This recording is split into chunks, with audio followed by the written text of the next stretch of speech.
आहे चटपटीत मका. त्यासाठी आपण मका घेतलेला आहे, त्याला आपण बारीक कापून घेणार आहोत. आपण याची पीस करून घेतलेले आहे. आता आपण याला पाण्यात थोडंसं शिजवून घेणार आहोत. त्यासाठी पाणी ठेवलं आहे मी.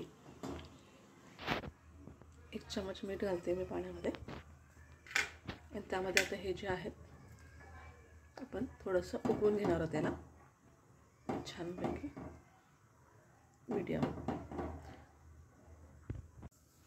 आपला मका जो आहे तो थोडासा झालेला आहे. आपल्याला आता काढून घेणार आहोत.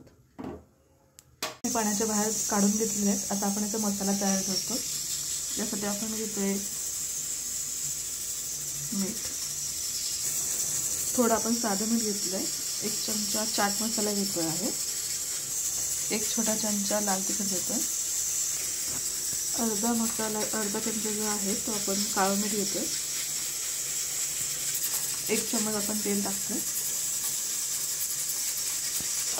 मसाला छानपैकी मिक्स करून घेतोय आपण पहिले. आपला जो मसाला लावायचा आहे आपल्याला मक्याला तो तयार झालेला आहे. तर आपण मक्याला तो लावून घेतोय. आपण मक्याला हे छानपैकी मसाला लावून घेतोय. आपला जो मका आहे चटपटीत तयार झाले. तर आपण थोडं स्प्रिंकल करणार आहोत कोथिंबीर. तर बघू शकता छानपैकी तयार झालेला आहे टेस्टी.